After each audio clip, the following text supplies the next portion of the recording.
ആദരവായ പ്രവാചകൻ നബി മുഹമ്മദ് മുസ്തഫ സല്ലല്ലാഹു അലൈഹി വസല്ലമ. സഹോദരങ്ങളെ, സഹോദരിമാരെ, ജീവിതത്തിന്റെ എല്ലാ മേഖലകളിലും ഒരാശ്രയം പോലെ ആദ്യം തന്നെ ഓർക്കുക, ഉമ്മയുടെ കണ്ണുനീര് ജീവിതത്തിൽ വീടരുടേ, ഉമ്മയെ കരയിപ്പിക്കരുടേ. ആ ഒരൊറ്റ കണ്ണുനീര് തുള്ളിമടി നിന്നെ ഭസ്മമാക്കി മാറ്റാനെന്ന് അള്ളാഹുവിന്റെ പ്രവാചകൻ നബി മുഹമ്മദ് മുസ്തഫ. കാരണം അള്ളാഹുവിനെ പറഞ്ഞതിന് ശേഷം പ്രിയപ്പെട്ട ഉമ്മയല്ലയോ അള്ളാഹു പറഞ്ഞു തന്നത്? എല്ലാ പ്രയാസങ്ങളും എല്ലാ ബുദ്ധിമുട്ടുകളെ സഹിച്ച ഉമ്മയല്ലയോ? മൂവാറ്റുപുഴയിൽ 10 മക്കളെ നൊന്ത് പ്രസവിച്ച ഉമ്മയാണ് 80ാമത്തെ വയസ്സിൽ പോലീസ് സ്റ്റേഷന്റെ വനാന്തയിലൂടെ കയറി പോവുക. എത്രയോ ഉമ്മമാരെന്നോട് പറഞ്ഞിട്ടുണ്ട് ഉസ്താദേ, ഞാൻ എന്റെ പ്രിയപ്പെട്ട സുഹൃത്ത് സിദ്ദീഖ് വടിയോരത്തിന്റെ ഹോട്ടലിലെ റൂമിൽ ഇരിക്കുമ്പോ അവിടെയുള്ളൊരു ഉമ്മ വന്നിട്ട് എന്നോട് പൊട്ടിക്കരഞ്ഞ് പറഞ്ഞത്, ഉസ്താദേ, ഭർത്താവ് മരിച്ചിട്ട് 3 വേണ്ടി ജീവിച്ചതാണ്, ഇനി എന്റെ ജീവിതത്തിൽ ഒരൊറ്റ ആഗ്രഹമേ ഉള്ളൂ. എന്താണ് നിങ്ങളുടെ ആഗ്രഹമെന്ന് ചോദിച്ചപ്പോ ആ സമയത്താണ് പറഞ്ഞത്, ഉസ്താദേ, എന്റെ മകൻ എന്നെ എന്ന് ഉമ്മ എന്ന് വിളിക്കുന്നത് കേൾക്കണം. ആ ഉമ്മയ്ക്കൊരൊറ്റ ആഗ്രഹമേ ഉള്ളൂ, ആ ഉമ്മയ്ക്കൊരൊറ്റ ആഗ്രഹമേ ഉള്ളൂ, എന്റെ മകൻ മരിക്കുന്നതിന് മുമ്പ് എന്നെ ഒന്ന് ഉമ്മയെന്ന് വിളിക്കണം. ഇങ്ങനെ കൊതിക്കുന്ന എത്രയെത്ര ഉമ്മമാരുണ്ട്, എത്രയെത്ര ഉമ്മമാരുണ്ട് നമ്മുടെ മുമ്പിൽ. നമ്മൾ മടിത്തട്ടിലിരുന്ന് കരയുന്ന കാലം ഉമ്മാന്നൊന്ന് വിളിക്കുമ്പോ പൊന്നുമോനെ എന്ന് പറഞ്ഞോടിയെത്തുന്ന ഉമ്മ. വീട്ടിലെ പാളയിൽ, പഴയ പാളയിൽ ഇന്ന് അല്ലയോ ഗൾഫുകാരുടെ പട്ടുമത്തയുണ്ടായത്. അതിനു മുമ്പ്, ഗൾഫിന് മുമ്പ് ഒരു കാലമുണ്ട് പെങ്ങളെ, ഇതിനു മുമ്പ് ഒരു കാലമുണ്ടായിരുന്നു. ഇന്ന് നിന്റെ മകളെ പ്രസവിക്കുമ്പോ നല്ല തൂവലിനേക്കാൾ തത്തക്കരുത്തിനേക്കാൾ മൃദുലതമായ കുഷ്യനുണ്ട്. ഒരു കാലം നിങ്ങൾ ഓർത്തുവോ?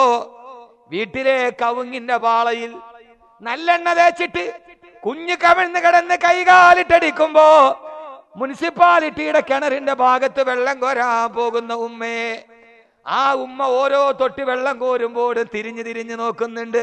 എന്റെ കൺമണി കരയുന്നുവോ? എന്റെ മോന്റെ നിലവിളി കേൾക്കുന്നുവോ? യഥാർത്ഥത്തിൽ ഉമ്മ കൊണ്ടുവരുന്ന കലത്തിൽ വെള്ളം പൂർണ്ണമായിട്ട് നിറഞ്ഞിട്ടുണ്ടാവില്ല. നിറയുന്നതിന് മുമ്പേ എന്റെ കൺമണിയെ ഒത്തിട്ട് തിരിച്ചോടി വരുന്ന ഉമ്മ, പാളയിൽ കിടത്തിയിട്ട് നമ്മളെ കുളിപ്പിച്ച ഉമ്മ. ആ ഉമ്മയാണ് പറയുന്നത്. കുളിപ്പിക്കുമ്പോഴും ഉമ്മ പറയും, കൺമണിയെ കരയരുടേ, പൊന്നുമോനെ കരയരുടേ. ആ കേരളത്തിലെ ഉമ്മയാണ് എന്നോട് പറഞ്ഞത്, ഉസ്താദേ, എന്റെ മകൻ എന്നെ ഒന്ന് ഉമ്മയെന്ന് വിളിക്കുന്നത് കേൾക്കാൻ എനിക്ക് കൊതിയാണ്. പ്രവാസികളെ, പ്രവാസികളെ, പ്രവാസികളെ, വീട്ടിലേക്ക് പോയി കഴിയുമ്പോ ഉമ്മ എന്നൊന്ന് വിളിക്കാൻ കഴിയുന്നത് എപ്പോഴാണ്? ഉമ്മ എന്ന ഒരു വിളി മതി. നീ കൊണ്ടുപോകുന്ന സ്വർണത്തിന്റെ തിളക്കം വേണ്ട ഉമ്മയ്ക്ക്, നീ കൊണ്ടുപോകുന്ന റിയാലുകളുടെ എണ്ണം അറിയണ്ട. പോയി ഇറങ്ങിയിട്ട് ഉമ്മ ഉമ്മ ഉമ്മ എന്നൊന്ന് വിളിക്കുന്നത് കേൾക്കാൻ ആ വിളിമതി എനിക്കെന്ന് പറഞ്ഞതാണ് എന്റെ പ്രിയപ്പെട്ട ഉമ്മ. പെങ്ങളെ, നീയും ഒരു ഉമ്മയല്ലയോ? നമ്മളും ഒരു ഉമ്മയല്ലയോ? നമ്മുടെ വായിൽ നിന്ന് കേൾക്കാൻ ഉമ്മ കുതിക്കുന്ന ഒന്നുണ്ട്, അത് ഉമ്മ എന്ന വിളിയാണ്. ആ 2 അക്ഷരം നമ്മുടെ നാവിലൂടെ സദക്ക ചെയ്യാൻ അള്ളാഹു നമുക്ക് തൗഫീക്ക് നൽകി അനുഗ്രഹിക്കുമാറാകട്ടെ. ഒന്നും മുടക്കണ്ട. ഉമ്മ ആഗ്രഹിക്കുന്നത് നമ്മുടെ മലബാർ ഗോൾഡിന്റെ സ്വർണ്ണമല്ല, നീ കൊണ്ടുപോയ നെക്ലേസ് അല്ല. 6 മാസത്തിന് ശേഷം, 1 വർഷത്തിന് ശേഷം, 2 വർഷത്തിന് ശേഷം വരുമ്പോ ഓടിച്ചെന്നിട്ട് ഉമ്മാന്ന് വിളിക്കുമ്പോ ആ 2 അക്ഷരം നാവ് കൊണ്ട് കൊടുക്കാൻ കഴിയുന്ന ഒരു മകനുണ്ടെങ്കിൽ ഉമ്മയ്ക്ക് അത് മതി. അതിനപ്പുറത്തേക്ക് ഉമ്മയ്ക്കൊന്നും വേണ്ട. എന്റെ പ്രിയപ്പെട്ട സഹോദരങ്ങളെ, 2 അക്ഷരത്തെ നാവ് കൊണ്ട് ദാനം ചെയ്യാൻ കഴിയാത്ത മക്കളായി നമ്മൾ ഈ ലോകത്ത് മാറി എന്നതാണ് ഏറ്റവും പ്രധാനപ്പെട്ട പ്രശ്നം. ഉമ്മ എന്നൊന്ന് വിളിക്കാൻ നമ്മളിപ്പോ എങ്ങനെ ഉമ്മ എന്ന് വിളിക്കുക? ഞാൻ ലക്ഷദ്വീപില് പ്രസംഗത്തിന് പോയി. ലക്ഷദ്വീപില് അന്ത്രോത്തില് PM സയ്യിദ് സാഹിബിന്റെ നാട്ടില്. ആരാ PM സയ്യിദ് എന്നറിയോ? ആരാ PM സയ്യിദ് സാഹിബ്?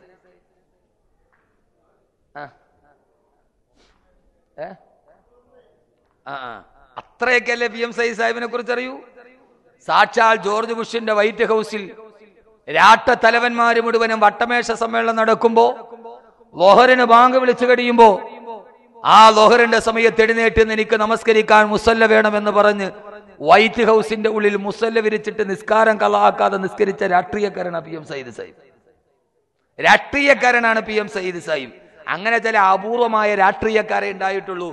രാഷ്ട്രീയത്തിന്റെ അധികാരത്തിന്റെ ഇടനാടുകളിൽ കേരള സംസ്ഥാനം ഭരിക്കുന്ന നിർണായക ശക്തി, അത് 5ആവട്ടെ 4ആവട്ടെ മന്ത്രിമാര്, കേരളത്തിലെ നിർണായകമായ ഒരു രാഷ്ട്രീയ സ്വാധീനത്തിന്റെ ഏറ്റവും അവസാനത്തെ വാക്കായി അധികാരത്തിന്റെ ഇടനാടുകളിൽ ഒന്ന് വിരലുഞ്ഞുടച്ചാൽ കേരളത്തിന്റെ രാഷ്ട്രീയക്കാര് മുഴുവനെ പഞ്ചമുച്ചമടക്കി നിൽക്കുമ്പോഴും അധികാരത്തിന്റെ ഇടനാടുകളിൽ ഒരു കാലച്ച പോലും കൽപ്പിക്കാതെ അധികാരത്തിൽ നിന്ന് മാറി നിന്ന ഒരു രാഷ്ട്രീയ നേതാവ് ഉണ്ടായിരുന്നു, ബഹുമാനപ്പെട്ട പാണക്കാട് സയ്യിദ് മുഹമ്മദ് അലി ശിഹാബ് തങ്ങൾ. ഒരു രാഷ്ട്രീയത്തിന്റെ ഏറ്റവും പ്രധാനപ്പെട്ട പ്രസിഡന്റ്, പക്ഷെ അധികാരത്തിന്റെ ഒരു ഇടനാടുകളിൽ പോലും ഇല്ല എന്ന് പറഞ്ഞ് ജീവിച്ചതിനേക്കാൾ മനോഹരമായി മരിച്ചുപോയ, അത് ചില ആളുകൾക്കൊക്കെ കഴിയൂ. ഇത് ഞാൻ ലീഗുകാരനായതുകൊണ്ട് പറയുന്നതല്ല. ഞാൻ മലബാറിലേക്ക് പ്രസംഗത്തിനൊക്കെ ഇറങ്ങുന്നതിനും KMCC ഒക്കെ പരിചയപ്പെടുന്നതിന് മുമ്പേ പാണക്കാട് തങ്ങൾ മരണപ്പെട്ടതിന് അന്ന് ഖുത്ബ പ്രഭാഷണം നടത്തിയ ആളാണ് ഞാൻ. അന്ന് ജുമയ്ക്ക് ഖുത്ബ നടത്തി. എന്റെ പ്രിയപ്പെട്ട സഹോദരങ്ങളെ, പാണക്കാട് സയ്യിദ് മുഹമ്മദ് അലി ശിഹാബ് തങ്ങൾ മരണപ്പെടുമ്പോ ഈജിപ്തിലെ പത്രം തലക്കെട്ടെഴുതി മാത്തർ റജുലു വരിജാലു കലീലുൻ. മാത്തർ റജുലു, ആൺകുട്ടി മരിച്ചു, പക്ഷെ വരിജാലു കലീലുൻ, ആൺകുട്ടികൾ ചരിത്രത്തിൽ കുറവാ. ഒരു യഥാർത്ഥ പുരുഷൻ മരിച്ചു എന്ന് ലോകത്ത് എഴുതി കൊടുത്ത എന്റെ പ്രിയപ്പെട്ട അങ്ങനെ ചില്ലറ രാഷ്ട്രീയക്കാരുണ്ട്.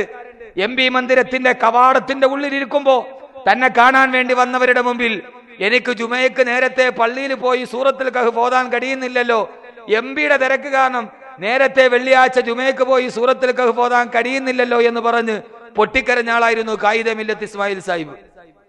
രാഷ്ട്രീയത്തിൽ നിൽക്കുമ്പോഴും ദീനിനെ അക്കാര്യത്തിൽ കൊണ്ടുപോകാൻ കഴിഞ്ഞ അള്ളാഹു നമുക്ക് അവരെയൊക്കെ ജീവിതത്തിൽ സ്നേഹിക്കാൻ അള്ളാഹു തൗഫീഖ് നൽകി അനുഗ്രഹിക്കുമാറാകട്ടെ. PM സയ്യിദ് സാഹിബിന്റെ അന്ത്രോത്തിന് ഞാൻ പ്രസംഗത്തിന് പോയി. അങ്ങോട്ട് പോകുമ്പോ ഒരു ത്രില്ലാണ് ലക്ഷദ്വീപിൽ പോണം. പിന്നെ ഞാൻ പോയിട്ടില്ല. ആ ഒരൊറ്റ പ്രാവശ്യം പോയതുള്ളൂ. ഇപ്പോഴും അവർ വിളിക്കും, ഞാൻ പിന്നെ പോയിട്ടില്ല.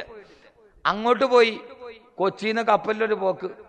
അവിടെ പോയി 7 ദിവസത്തെ ഭാഗത്ത് തിരിച്ചു വരാൻ നേരത്ത് കപ്പലിലൊരു ജോലിക്കാരൻ മരിച്ചു. കപ്പൽ സ്ട്രൈക്ക്. പിന്നെ കറാമത്തുണ്ടെങ്കിൽ അല്ലാതെ വരാൻ പറ്റൂല.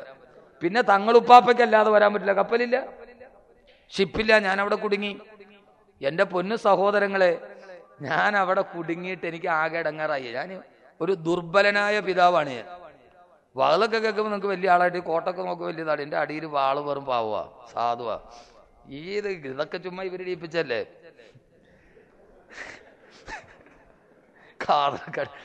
അപ്പൊ ഞാൻ എന്താണെന്നറിയോ, ഒരു ദുർബലനായ പിതാവ്. 2-3 ദിവസത്തിൽ കൂടുതൽ എൻ്റെ മക്കളെ കാണാതിരിക്കുക, എൻ്റെ മക്കളെ ഭാര്യ ഉമ്മയും കാണാൻ എനിക്ക് വലിയ പ്രശ്നമാണ്. ഞാൻ ഓടും. ഗൾഫിൽ വന്നാലും 3 ദിവസം 4 ദിവസം 5ാമത്തെ ദിവസം ഞാൻ പോയിരിക്കും. ഇനിയിപ്പോൾ നിങ്ങൾ എന്ത് സാധനം മേടിച്ചെന്നാലും ശരി, എനിക്ക് വല്ലാത്ത വിഷമായി. അപ്പം എൻ്റെ ഉമ്മ അന്ന് നാട്ടിലാണ്, ഇപ്പം എൻ്റെ കൂടെയാണ്. അപ്പം ഞാൻ ഉമ്മയെ വിളിച്ചപ്പോൾ ഞാൻ പറഞ്ഞു, പ്രവാസികളോടാണ് ഞാനീ പറയണേ. ഉമ്മ ചോദിച്ചു, മോനെ എന്താ ഒരു വിഷമം? ഞാൻ പറഞ്ഞു, ഉമ്മ മക്കളെ കാണാത്തതുകൊണ്ട് ഒരു വല്ലാത്ത ടെൻഷൻ. എപ്പോഴാണ് ഇപ്പോൾ വരണമെന്ന് അറിയാൻ പാടില്ല. കടലിൽ നടുക്ക് പെട്ടു. ഇതാണെങ്കിൽ അന്ത്രോത്ത് 7 കിലോമീറ്റർ നീളം, 2 കിലോമീറ്റർ വീതി. ഒരു തിരമാല ആഞ്ഞടിച്ചാൽ തീർന്നു. കടലിൻ്റെ നടുക്ക് ഇത്രയേ ഉള്ളൂ ആകെ. പക്ഷേ ഞാൻ പറഞ്ഞു, ഉമ്മ കുട്ടികളെ കാണാത്തതുകൊണ്ട് എനിക്കൊരു വല്ലാത്ത വിഷമം. അപ്പോൾ ഉമ്മ എന്നോട് ചോദിച്ചു, ആഹാ, നിന്റെ സ്വന്തം മക്കളായപ്പോൾ നിനക്കിപ്പോൾ അങ്ങനെയൊക്കെ ഉണ്ടല്ലേ? ഞാൻ പറയുമ്പോൾ നിനക്കത് ഇതുവരെ തോന്നിയിട്ടില്ലല്ലോ. അപ്പം ഞാൻ പറയും, ഉമ്മ ഞാൻ വലിയ മോനല്ലേ, എൻ്റെ കുട്ടികൾ കൊച്ചു കുട്ടികളല്ലേ. അപ്പോൾ ഉമ്മ എന്നോട് പറഞ്ഞു, മോനെ, കുട്ടി എത്ര വലുതായാലും നീ ഉമ്മാക്ക് ഇപ്പോഴും മോൻ തന്നെ. നീ എത്ര വലുതായാലും എവിടെ എത്തിയാലും നീ ഇപ്പോഴും എൻ്റെ ആ പാളയിൽ കിടന്ന് കുളിക്കണ കൊച്ചു കുട്ടിയാ എനിക്ക്. എൻ്റെ പൊന്നു സഹോദരങ്ങളെ, ഗൾഫുകാരനായി, കുറച്ച് പണമൊക്കെയായി, ടൈയൊക്കെ കെട്ടി, എന്നാലും വീട്ടിൽ പോകുമ്പോൾ 80 വയസ്സ് കഴിഞ്ഞാലും ഉമ്മയ്ക്ക് മോൻ ഇപ്പോഴും ആരാ? കുഞ്ഞു മോനെ. ഉമ്മ എന്നൊന്ന് വിളിച്ച ആ സമയത്ത് ആ ഹൃദയത്തിനുണ്ടാകുന്ന ഒരു രോമാഞ്ചം. അള്ളാഹു, നിങ്ങൾ ഒന്നും ചെയ്യണ്ട. ഞാൻ ഉമ്മയെക്കുറിച്ച് പറയും, ഹദീസും ഖുർആനൊക്കെ ഞാൻ പറയാം. ഒന്നും ചെയ്യണ്ട, ഉമ്മയുടെ അടുത്ത് ചെന്നിരുന്നിട്ട് ഉമ്മ എന്നൊന്ന് വിളിക്കിൻ. നിങ്ങളൊരു 1000 ദിർഹംസ് കൊടുക്കുന്നതിനേക്കാൾ വലിയ സദക്കയാണ്. ഉമ്മ കേൾക്കാൻ കൊതിക്കുന്നത് മുതൽ എന്നോട് പറഞ്ഞു, മക്കളെ, എത്ര വലുതായാലും ഏത് സമയത്തായാലും, കാരണം ജീവിതത്തിൽ നമ്മൾ ഏറ്റവും കൂടുതൽ സ്നേഹിക്കണ ആരാ? നമുക്ക് വേണ്ടി വല്ലാതെ സന്തോഷിക്കുന്നതാരാ? ഈ ഉമ്മയെ നമ്മൾ സ്നേഹിച്ചില്ലെങ്കിൽ, ഈ ഉമ്മയെ ഇങ്ങോട്ട് നോക്കി, ഈ ഉമ്മയോടുള്ള കടപ്പാട് പൂർത്തി. ഒന്ന് ദുനിയാവിൽ വല്ലാതെ കഷ്ടപ്പെടും, അള്ളാഹു കാക്കട്ടെ. 2, ഇനി ആ മരണം, കബറ്, പരലോകം വരെ പോണം. സമയം ഒന്നാകുമ്പോ ഒന്ന് പറഞ്ഞേക്കണേ. അവിടം വരെ എത്തിക്കേണ്ടതുണ്ട്. രണ്ട് ആദരവായ പ്രവാചകൻ നബി മുഹമ്മദ് മുസ്തഫ, ആദരവായ പ്രവാചകൻ നബി മുഹമ്മദ് മുസ്തഫ സല്ലല്ലാഹു അലൈഹി വസല്ലമ പറയുകയാണ്, ആദ്യമായിട്ട് എന്റെ സഹോദരങ്ങളെ കേട്ടുകൊള്ളുക, മാതാവിന്റെ പൊരുത്തം നമ്മുടെ ജീവിതത്തിൽ നഷ്ടപ്പെട്ടു പോയ ഈ ദുനിയാവിന് വല്ലാതെ കഷ്ടപ്പെടേണ്ടി വരും, പ്രയാസങ്ങൾ ഏറെ സഹിക്കേണ്ടി വരും. രണ്ടാമത് എപ്പോഴെന്നറിയോ? ഈ ലോകത്ത് നിന്ന് വിട പറയുമ്പോ നിന്റെ നാവ് പൊന്തിച്ചിട്ട് നിനക്ക് കെലിമ പറയാൻ കഴിയില്ലെന്ന്. ഈ ലോകത്ത് നിന്ന് മുഅ്മിനായിട്ട് നിനക്ക് മരിക്കാൻ കഴിയില്ല. എപ്പോഴെന്നറിയോ? എന്നോട് ചേർത്ത് ഞാൻ പറഞ്ഞ ഉമ്മയോടുള്ള കടപ്പാടുകൾ നീ നിഷേധിച്ച് കളഞ്ഞാലെന്ന് ആദരവായ പ്രവാചകൻ നബി മുഹമ്മദ് മുസ്തഫ.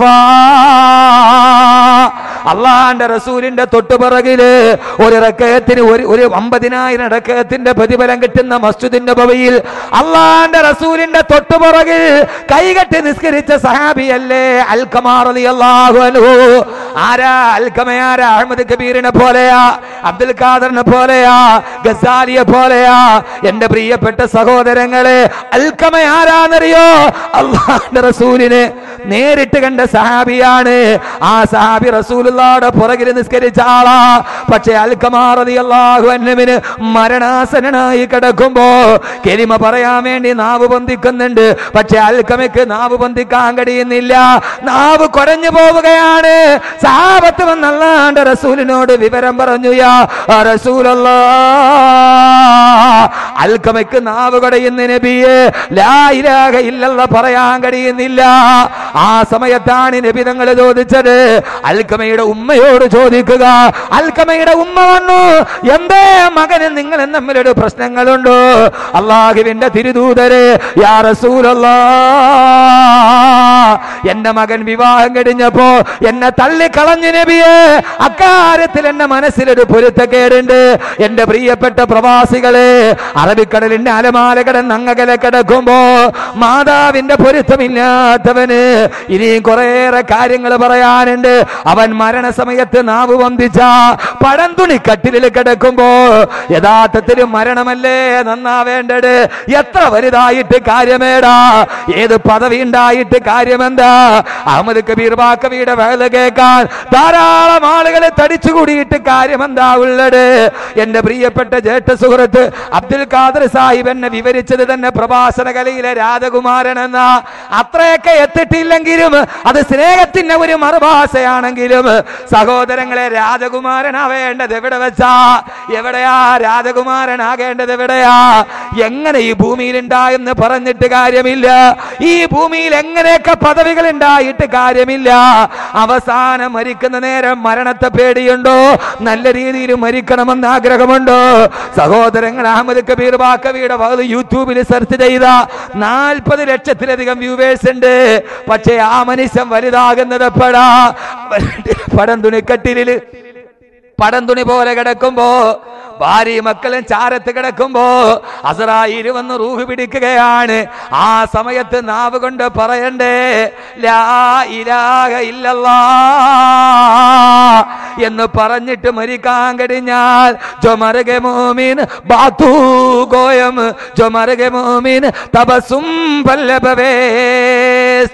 മരിക്കുന്ന സമയത്ത് പുഞ്ചിരിയോട് ലാ ഇലാഹ ഇല്ലല്ലാഹ് 70,000 ദിക്ർ ദുനിയാവിൽ ചെയ്താൽ മരിക്കുന്ന സമയത്ത് ഒരു പ്രാവശ്യമെന്ന് പറയാൻ കഴിയണ്ടേ? അല്ലാഹുവിന്റെ റസൂല് പറയുകയാ, ഏത് ഇബാദത്തിന്റെ കൊടുമുടി താണ്ടിയാലും, ഹറം ശരീഫിന്റെ മത്താഫിന് പോയി കിടന്നാലും നീ ഉമ്മയുടെ മനസ്സ് വേദനിപ്പിച്ചവനാണോ? അസ്രായീൽ വന്ന് റൂഹ് പിടിക്കുമ്പോ നിന്റെ നാവ് കൊണ്ട് നീ കലിമ പറയില്ല. അതിന്റെ അർത്ഥം എന്താ? കലിമ പറഞ്ഞിട്ട് മരിക്കാൻ കഴിയാതിരുന്നാൽ സഹോദരങ്ങൾ, അതിന്റെ അർത്ഥം എന്താ? നീ നാളെ കാലാകാല നരകത്തിലേക്ക് പോകേണ്ടവനല്ലേ? കാലാകാല നരകത്തിൽ കിടന്ന് ശിക്ഷിക്കപ്പെടേണ്ടവനല്ലേ? അതുകൊണ്ട് ഉമ്മയാരാ? ഉമ്മയുടെ പൊരുത്തം ഇല്ലാത്ത അൽഖമ റളിയല്ലാഹു തആല അൻഹു, ആ സഹാബിക്ക് പോലും ലാ ഇലാഹ ഇല്ലല്ലാഹ് പറയാൻ കഴിഞ്ഞില്ലെങ്കിൽ ആ സമയത്ത് നമ്മുടെ ജീവിതത്തിന്റെ അവസ്ഥ എന്താ? അല്ലാഹു നമ്മുടെ മരണം നന്നാക്കി തരട്ടെ. ജനനം മാത്രമല്ല മരണവും മാതാവിന്റെ കയ്യിലാണ്. സഹോദരങ്ങളെ പഠിക്കുക. ജനനം മാത്രമല്ല മരണവും ഉമ്മയുടെ കയ്യിലാണ്. ഉമ്മയുടെ കയ്യിലാണ് നമ്മുടെ മരണവും ഭദ്രമായിട്ടിരുന്നത്. മരണവും ഭദ്രമായിട്ടിരുന്നത്. മരിക്കുന്ന സമയത്ത് അങ്ങനെ മരിക്കാൻ കഴിയണം. മരിക്കുന്ന സമയത്ത് ഞാനിനി തുടർന്നു പോകട്ടെ ഖുർആനിലേക്ക്. മരിക്കുന്ന സമയത്ത് നമുക്കാർക്കാ ഉള്ളത്? വലഖദ് ജാഅത് സകറത്തുൽ മൗതി ബിൽ ഹഖ് ദാലിക മാ കുന്ത മിൻഹു തഗീദ്. ഖുർആൻ ഇങ്ങോട്ട് നോക്കി. മരണം, ഞാൻ പ്രിയപ്പെട്ട ഉമ്മയുടെ 1-ാം ഭാഗം ജനനമാണ് പറഞ്ഞു. ഇനി മരിക്കുന്ന സമയത്ത് ഉമ്മ എന്താ? ഒരായത്ത് ഞാൻ ഓതിത്തരാം, കേൾക്കുവോ? ഉറക്കം പറഞ്ഞണ്ട. നാട്ടിലെ വാളുമാരി ഗുമ്മെന്ന് നിൽക്കൂല. ഇത് മൈക്ക് ഇത്രേ ഉള്ളൂ. നാട്ടിലെ മൈക്കെന്ന് പറഞ്ഞാൽ ഷെയ്ഖുനാന്ന് പറഞ്ഞാൽ ഹുനാന്ന് കേൾക്കും. അതിവിടെ പറ്റൂല, അതിവിടെ ഉണ്ടാവില്ല. അപ്പൊ ഈ പരിമിതിക്കുള്ളിലേ നമുക്ക് നിൽക്കാൻ പറ്റൂ. അള്ളാഹു നല്ല ബോധം നൽകട്ടെ. ഇനി ഇങ്ങോട്ട് നോക്കി, ഇനി ചിരിയും കളിയൊന്നുമില്ല. ഇങ്ങോട്ട് നോക്ക്. ഒരു ആയത്ത് ഖുർആൻ എപ്പോഴും നമ്മൾ ഓടുന്ന സൂറത്തുൽ വാഖിയ. എല്ലാ മഗ്രിബ് നമസ്കാരത്തിന് ശേഷം സൂറത്തുൽ വാഖിയ പാരായണം ചെയ്യുക. നിന്റെ ജീവിതത്തിന്റെ ദാരിദ്ര്യം മാറിക്കിട്ടുമെന്ന് ആദരവായ പ്രവാചകൻ നബി മുഹമ്മദ് മുസ്തഫ. മഗ്രിബിന് ശേഷം സൂറത്തുൽ വാഖിയ സഹോദരിമാര് കേട്ട. മഗ്രിബിന് ശേഷം ദുബൈ മാളിലല്ല പോകേണ്ടത്. മഗ്രിബിന് ശേഷം എല്ലാ മഗ്രിബിന് ശേഷം ദുബൈ മാളിൽ പോകരുത്. മഗ്രിബിന് ശേഷം വാഖിയ സൂറത്ത് ഓതണം. ഭർത്താവ് ബിസിനസ് ചെയ്യുന്നു, നീ വീട്ടിലിരിക്കുന്നു.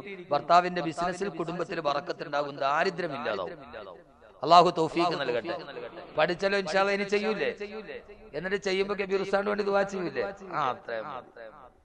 ونحن فلولا إذا بلغت الحلقوم وأنتم حينئذ تنظرون ونحن أقرب إليه منكم ولكن لا تبصرون. അല്ലാഹ് പറയുകയാണ്, ഫലൗലാ, മോനെ നീ വിചാരിച്ചതുപോലെയല്ല കാര്യങ്ങളുടെ കിടപ്പ്. ഇദാ ബലഗത്തിൽ ഹുൽഖൂം, നിന്റെ റൂഹ് നിന്റെ തൊണ്ടക്കുടിയിലെത്തി നിൽക്കുമ്പോ. അല്ലാഹു തൗഫീഖ് നൽകട്ടെ. എന്റെ വളരെ അടുത്ത സുഹൃത്ത്, തൃശ്ശൂർ ജില്ലയിലെ എന്റെ അടുത്ത, ഞാൻ നേരത്തെ പറഞ്ഞൊരു ആത്മാർത്ഥ ബഹുമാനപ്പെട്ട അബൂബക്കർ കാസിമി, ഖത്തർ ഇസ്ലാമിക് പ്രസിഡന്റാണ്. എന്റെ വളരെ ഹബീബാണ്. അള്ളാഹു നരകത്തിൽ തരട്ടെ. ഇന്ന് അബുദാബിയിൽ ഒരു മികച്ച സാമൂഹ്യ പ്രവർത്തകനുള്ള അവാർഡ് വാങ്ങിച്ചിട്ട്, കുന്നംകുളം മേഖലയുടെ അവാർഡ് വാങ്ങിച്ചിട്ട് അവിടെ നിങ്ങോട്ട് എത്തിയതാണ്. അള്ളാഹു നല്ല ആഫിയത്ത് നരകത്തിൽ കൊടുക്കുമാറാകട്ടെ. റബ്ബ് സുബ്ഹാനഹു വ തആല ഖൈറും ബറക്കത്തും നൽകി അനുഗ്രഹിക്കുമാറാകട്ടെ. വനഹിനു അഖറബു ഇലൈഹി മിൻകും വലാകിൻ ലാ തുബ്സിറൂൻ. അല്ലാഹ് പറയുകയാണ്, മോനെ നീ വിചാരിച്ചതുപോലെയല്ല കാര്യങ്ങളുടെ കിടപ്പ്. നിന്റെ ജീവിതത്തിലോട്ട് കടന്നു വരും. ആരെന്നറിയോ? മലക്കുൽ മൗത്ത് അസ്റായീൽ നിന്റെ ജീവിതത്തിലോട്ട് കടന്നു വരുമ്പോ വീട്ടിലെ കിടപ്പറയിലെ കട്ടിലിൽ നീ കിടക്കുകയാണ്. നിന്റെ ഭാര്യ നിന്റെ കട്ടിലിന്റെ ചാരത്തുണ്ട്, നിന്റെ ഉമ്മ നിന്റെ കട്ടിലിന്റെ ചാരത്തുണ്ട്, നിന്റെ മക്കള് നിന്റെ കട്ടിലിന്റെ ചാരത്തുണ്ട്. അവരെല്ലാവരും നിന്റെ അടുക്കൽ നിന്ന് നിലവിളിക്കുകയാണ്. അല്ലാഹ് ചോദിക്കുകയാണ്, വനഹിനു അഖറബു ഇലൈഹി മിൻകും വലാകിൻ ലാ തുബ്സിറൂൻ. എടാ മോനെ, അവരെക്കാൾ അടുത്ത് ഞാനുണ്ടല്ലോ, പക്ഷേ നീ എന്നെ കാണുന്നില്ല. മകന്റെ മരണം നേരിട്ട് കാണുകയാണ് പ്രിയപ്പെട്ട ഉമ്മയുടെ 2-ാം ഭാഗം പറയുമ്പോ മകൻ കിടന്ന് പിടയുന്നത് കാണുകയാണ് പ്രിയപ്പെട്ട ഉമ്മ. ഭാര്യ കാണുകയാണ്. എന്റെ പ്രിയപ്പെട്ട സഹോദരങ്ങളെ, സഹിക്കാൻ കഴിയാത്ത അവസ്ഥ ഇതല്ലയോ? യഥാർത്ഥത്തിൽ എന്റെ ഉമ്മയുടെ അടുക്കൽ ചെന്നിട്ട് നിങ്ങൾക്കൊരാൾക്കും പറയാൻ കഴിയില്ല അഹമ്മദ് കബീർ മരിച്ചുപോയെന്ന്. എന്റെ ഉമ്മയുടെ മുമ്പിൽ പറയാൻ കഴിയില്ല. കാരണം ഒരു ഉമ്മയ്ക്ക് സഹിക്കാൻ കഴിയാത്ത, ഒരു വാപ്പയ്ക്ക് സഹിക്കാൻ കഴിയാത്ത, അല്ലാഹുവേ മരിക്കുന്നത് വരെ മക്കളുടെ മരണം കൺമുമ്പിൽ കാണേണ്ട ഒരു അവസ്ഥ ഞങ്ങളിൽ ആർക്കും നീ വരുത്തല്ലേ അല്ലാഹുവേ, വരുത്തല്ലേ അല്ലാഹുവേ. ഞങ്ങൾ ജീവിച്ചിരിക്കുമ്പോ ഞങ്ങളുടെ മക്കളുടെ കബറിൽ പിടിമണ്ണ് വാരിയിടേണ്ട ഒരവസ്ഥ നീ വരുത്തല്ലേ അല്ലാ. അല്ലാഹു നമ്മളെ കാത്തുരക്ഷിക്കട്ടെ. ഒരു മാതാവിന് പിതാവിന് താങ്ങാൻ കഴിയാത്ത അവസ്ഥ അതാണ്. എന്റെ പ്രിയപ്പെട്ട സഹോദരങ്ങളെ, ഇവിടെ കടന്നു വന്ന എന്റെ പ്രിയപ്പെട്ട സുഹൃത്ത് അബൂബക്കർ കാസിമിയുടെ സുഹൃത്ത്, എന്റെ പ്രിയപ്പെട്ട പിതാവിന്റെ വാത്സല്യത്തോടെ സ്നേഹിക്കുന്ന സുഹൃത്ത്, ഈ പ്രവാസ മണ്ണിൽ അങ്ങോളം ഇങ്ങോളം ഫാത്തിമ സൂപ്പർ മാർക്കറ്റിന്റെ MD ബഹുമാനനായ മൂസ ഹാജിയുടെ 6 വയസ്സുള്ള മകൻ മരണപ്പെട്ടു അപകടത്തിൽ ഇവിടെ വെച്ച്. അദ്ദേഹത്തിന്റെ കടയിൽ ജോലി ചെയ്യുന്ന പ്രിയപ്പെട്ട ഹബീബ് വന്ന് പറയുമ്പോ 6 വയസ്സുള്ള മകൻ റോഡ് ക്രോസ് ചെയ്യുകയാണ്. വാഹനം കടന്നു വന്നു. 6 വയസ്സുള്ള മകനെ വാഹനം ഇടിച്ചു തെറിപ്പിച്ചു. അല്ലാഹു നാളെ ഉപ്പയ്ക്ക് ആ മകനെ സ്വർഗത്തിൽ കാണാൻ തൗഫീഖ് നൽകട്ടെ. നാളെ സ്വർഗത്തിൽ കാണാൻ തൗഫീഖ് നൽകട്ടെ. എന്റെ പ്രിയപ്പെട്ട സഹോദരങ്ങളെ, ആർക്കറിയാം? നമുക്കറിയോ. എന്റെ വീട്ടിൽ നിന്ന് മിനിങ്ങാന്ന് ഞാൻ വീട്ടിൽ നിന്ന് ഇവിടെ ഇറങ്ങുമ്പോ സാധാരണ ചെറിയ ബാഗുമായിട്ടാണ് ഇറങ്ങുക. വലിയ ബാഗുമായിട്ട് രാത്രി 1 മണിക്ക് എഴുന്നേറ്റ് പ്രിയപ്പെട്ട സുഹൃത്ത് ഖാദർ സാഹിബ് കൂടെ വിളിക്കും, ഉസ്താദേ ഫ്ലൈറ്റ് മറന്നു പോകരുത്. 1 മണിക്ക് എഴുന്നേക്കുമ്പോ ഉറക്കച്ചടവോടെ ചാടി എഴുന്നേറ്റിട്ട് ഇറങ്ങുന്ന എന്റെ അടുക്കൽ വന്ന് എന്റെ ഇടത്തെ കവിളിലും വലത്തെ കവിളിലും മുത്തം തന്ന എന്റെ പ്രിയപ്പെട്ട 2 മക്കൾ, 7 വയസ്സുകാരൻ നിഹ്സാൻ അഹമ്മദും 4 വയസ്സുകാരൻ സിനാൻ അഹമ്മദും 2 കവിളിൽ മുത്തം തരുമ്പോ വലിയ ബാഗ് കണ്ടപ്പോഴേ എന്റെ ഇളയ മോൻ ചോദിച്ചു, വാപ്പി എന്നാ വരിക? അവനറിയാം ഉടനെ തിരിച്ചു വരില്ലെന്ന്.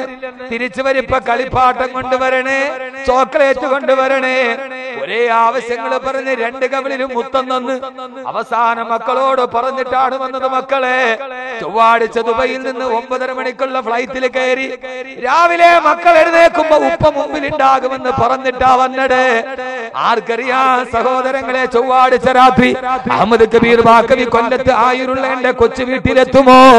അതല്ല ഈ പാവപ്പെട്ടവന്റെ 3 വെള്ളത്തുണിയിൽ പൊതിഞ്ഞ മയ്യത്താകുമോ എത്തുക? വിധിയുടെ ഒരു കളിപ്പാട്ടം പോലെ പിതാവ് മുമ്പിൽ വന്ന് നിൽക്കുമ്പോ പ്രിയപ്പെട്ട മക്കൾ എന്നെ മയ്യത്തിന് കെട്ടിപ്പിടിച്ച് പൊട്ടിക്കരയുമ്പോ പ്രിയപ്പെട്ട ഉപ്പ എന്ന് സലാം പറയുമ്പോ ആ സമയത്ത് ആർക്കറിയാം എനിക്ക് മറുപടി പറയാൻ കഴിയോ? ഒന്ന് ചിന്തിക്ക് സഹോദരങ്ങളെ, ഒന്ന് ചിന്തിക്ക് ചെറുപ്പക്കാരെ.